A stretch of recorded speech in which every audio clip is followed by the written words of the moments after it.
There we go.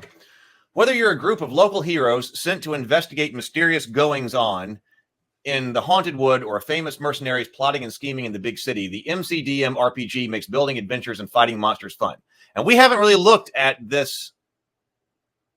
I haven't seen like previews. Like, is there some kind of preview that's out there? I mean, maybe further down this page. The same with DC 20. I'm still curious as to what DC 20's got going on. Dungeon Coach has got going on. Still very curious about that. But I didn't pay for his preview.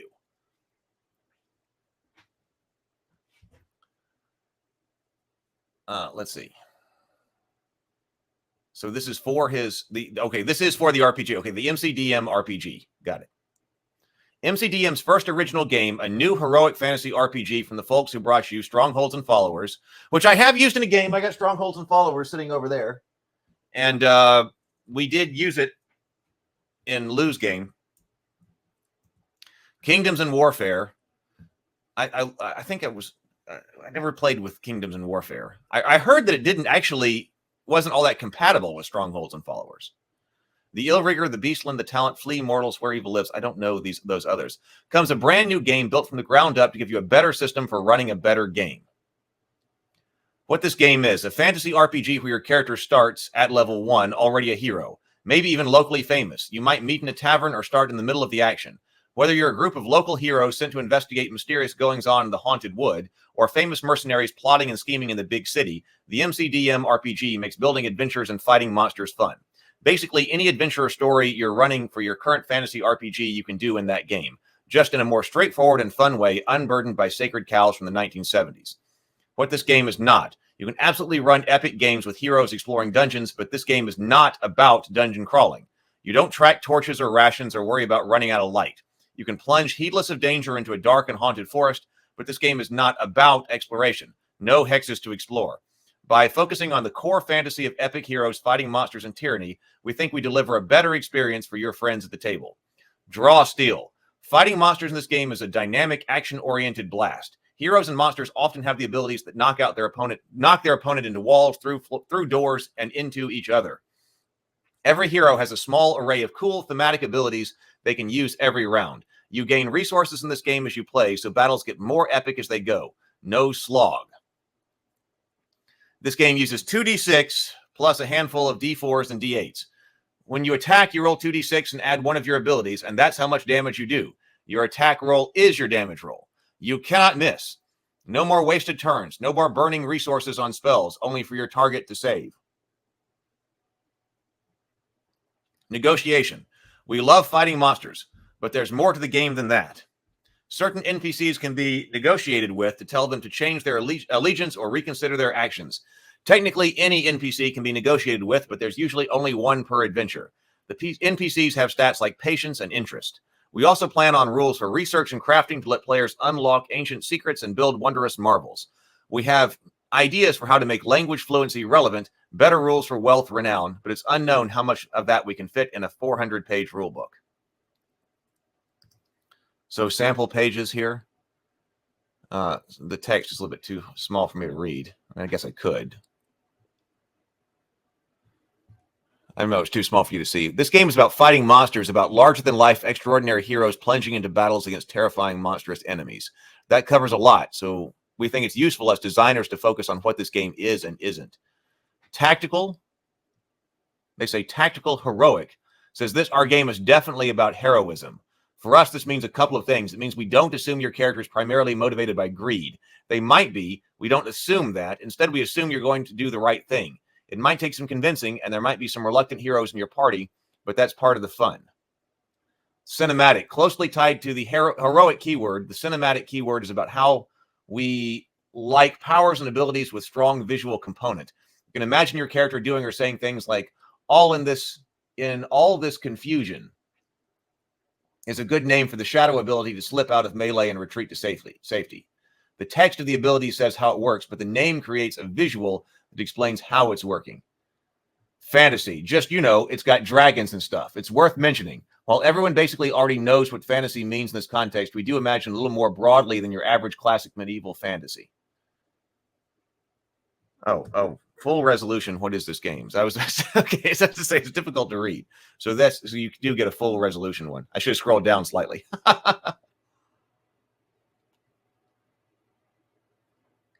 Let's talk about more about what it says with heroic. You should absolutely be able to run a game, run a Chains of Acheron style campaign where the heroes are hard-bitten mercenaries in a morally ambiguous world. But that's not a baseline assumption. The fiction and adventures that inspire us feature epic villains trying to remake the world in their image, the dashing, unyielding heroes who strive against them and even in the face of impossible odds. So that's one component of the heroic keyword. But another component equally important is what kinds of things happen on screen, so to speak. This is very closely related to the cinematic keyword. For instance, you never see Indiana Jones having to find a local sporting goods store because he needs to stock up on ammo. You never see Katniss Everdeen have to stop and take a shower because she stinks. These things do happen. No one watching Raiders of the Lost Ark thinks that Indy's gun is magical and doesn't need bullets. We just don't need to see Indy doing that stuff. We don't need to waste time on it. Likewise, in your game, we don't worry about stuff that heroes in fiction tend not to worry about. We don't worry about how much everything you're carrying weighs. If you try to lift a bear, you might get the encumbered condition, sure, but nowhere in your character sheet are you tracking the weight of every item. We don't track food such as rations, and you don't worry about how many torches you have. Light might factor into a specific environment because that can be a fun tactical challenge, but the game doesn't expect that everyone always worries about running out of light. Basically, we worry only about those things you see your character doing in a movie or a comic or a novel about their adventures. Assume all the tedious stuff happens off screen. Speaking of things happening off screen, this is cinematic. When Sir Vazanor, the draconian fury, leaps into a goblin war spider, cleaving through the spiders, ridding the creature in a single turn. When Sir Vazanor, the draconian fury, leaps into a goblin war spider, cleaving through the goblins, riding the creature in a single turn, you can see it in your mind. It feels like a movie. It doesn't need to feel simply like you rolled well, but an epic scene complete with slow motion and Carpenter Brunts soundtrack. You should imagine your tactician character leading the battle, granting your allies free attacks, extra maneuvers, coordinating the battle. That's what the name implies. And if we've done a good job, when you reach your character's abilities, you think, yes, this is what I was imagining. I can't wait to do this. So that's what's going on here. Let me see what people are saying over here.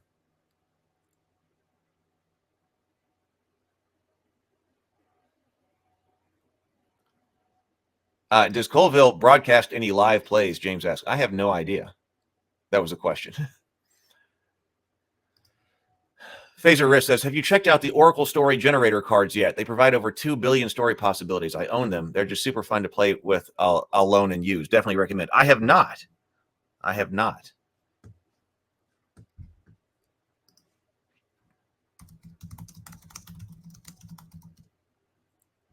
This one right here?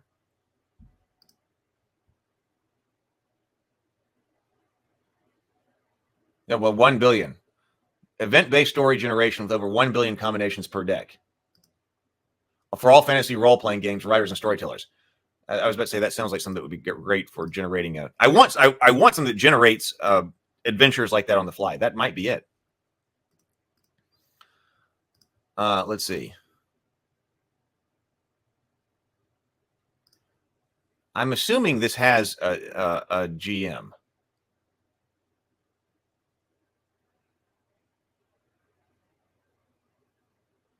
Okay, so Sable Phoenix knows the answer. Solo plays supported but not currently planned. Solo play support is not currently planned, but it's all still in development. So their answer is we'll see.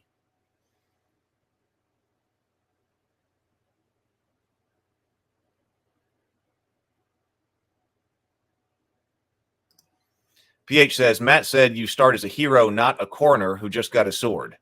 At level 1 in MCDM RPG is like a level 3 in other D20 games, maybe even having some status locally.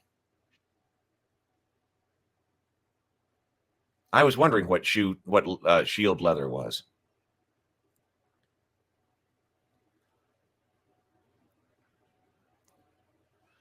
Let's see. All right. Let's see. Building a heroic.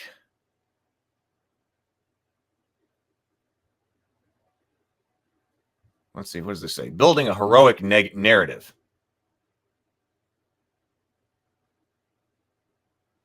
Heroic resources. Your hero has a heroic resource, sometimes 2 heroic resources determined by your class, which you can manage during play. Earning resources can increase your hero's power, and resources are spent to activate your most powerful abilities. Each class grants and uses its heroic resource differently. The resources aren't equivalent across classes. For example, 1 virtue for the conduit isn't worth as much as 1 focus for the tactician. See heroic classes for a breakdown of the classes in the game and their heroic resources. Some classes, such as the tactician and the fury, generate the use of resources only during combat encounters. Others, such as the elementalist and the talent, can use their resources both in and out of combat. Bags of rats ain't heroic. What does that mean? Some players might think that quickly starting a fight with some bar patrons or carrying around a bag of rats is a good way to gather up those sweet, sweet victories and heroic resources. Those strategies don't work. The rules of the game exist to help you tell a cool, heroic fantasy story, not so you can try to be clever and exploit them by harming innocent rats to win. In order to generate victories and heroic resources, you must face and overcome challenges worthy of a hero.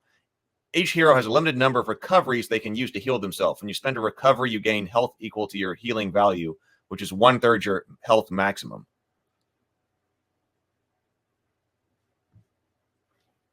All right.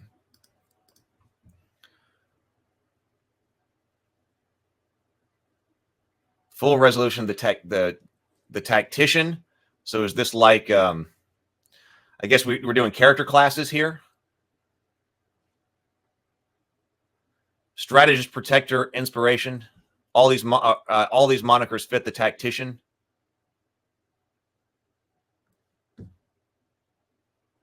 You can use kits. You can use martial kits. So I guess that is like a class. The MCDM dwarves. So this is like your our races here.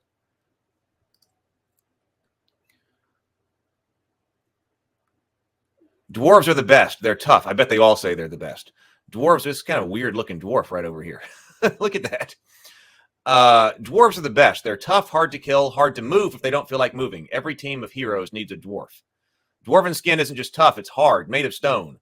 Well, the sages call it silico-organic hybrid, but no one knows what that means. Surely dwarves eat and drink like everyone else, but you can just tell by looking at the dwarves their skin is made of sterner stuff. You can see flecks of granite and marble in their flesh. Swords spark off their skin. The dwarven reputation as excellent warriors have a reputation as excellent warriors, and indeed,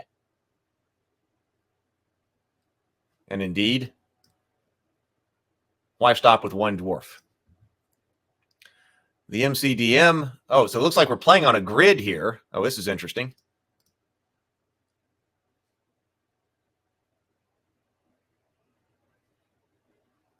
The PH says it has a GM, but the game does not have a GM book. The examples in the book will make it clear how to do it. Their words.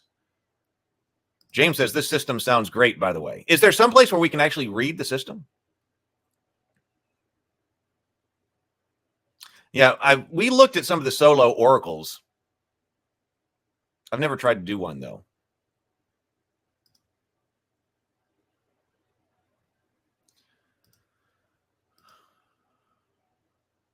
So this is forced movement.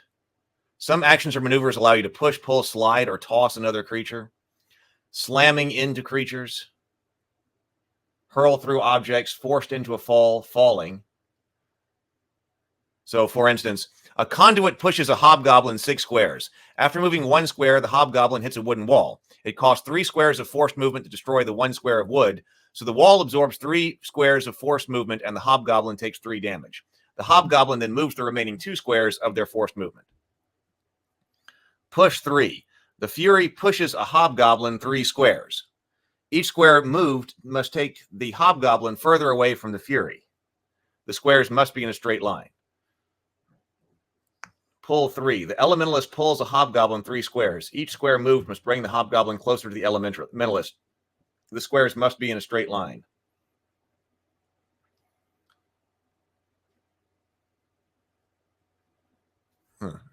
I mean, it sounds neat to me. It does sound neat to me. Full resolution. So kits. I remember kits from AD&D. So kits: wizard, cloak and dagger kit, shining armor kit, whirlwind kit.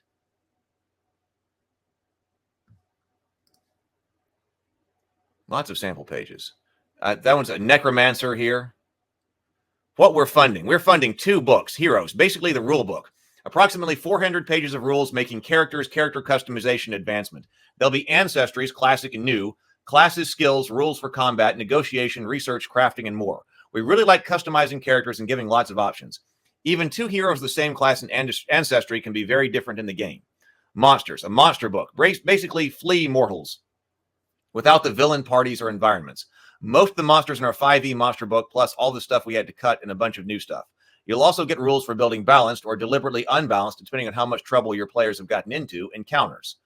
Already in testing. We've been testing and developing this game internally for almost a year now, but it was just the folks at the office and our friends. The first packet went out to our contract testers back in August, and we've been pounding on it ever since.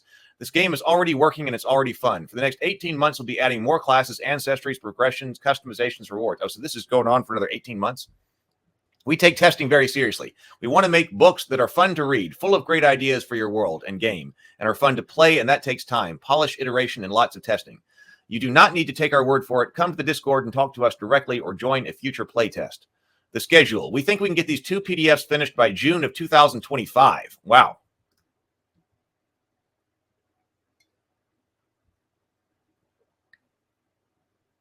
Oh, okay. So a playtest is available for their patron subscribers, so forth. I got it. Oh, the Whirlwind Kit. I train the 9-section whip chain. It's an awesome weapon, Phaser says. Does donning the shining armor also make your teeth the whitest and your hair fabulous? Of course it does. If things go well, we intend to get to you, our backers, a playtest packet sometime next year, hopefully in second quarter of 2024. We intend to publish this game under an open license, probably something like the Shadow Dark license, because we want you, anyone else who wants to make, share, publish in your own work using these rules and set in this world. We hope by the time the PDF exists, folks will not only be playing this game for months, they'll also be making, sharing, and selling their original works using this material. Heroes PDF, $40. Heroes and Monsters, $65. Heroes hardcover, $70. 400 pages of rules. Heroes limited edition hardcover, $120. Both Hero and Monster hardcover, $135. Hero and Monster limited edition hardcover, $250. What are the limited edition books? Both books with gold embossed covers with cloth dust jackets with a cool slipcase. Your book gets a little house. The Ajax edition. An epic fantasy game needs an epic fantasy villain in Ajax called Invincible. The Iron Saint is one of our epic villains. Designed by Cook and Becker, the Ajax edition comes with both Heroes and Monsters limited edition and a cloth map of Vasloria, our default setting, designed and illustrated by Kyle Latino, aka Map Crow.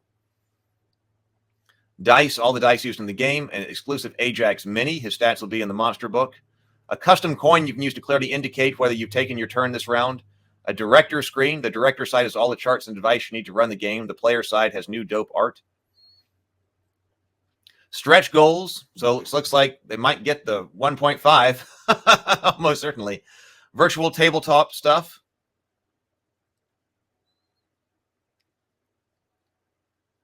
Vasloria box set at $2 million.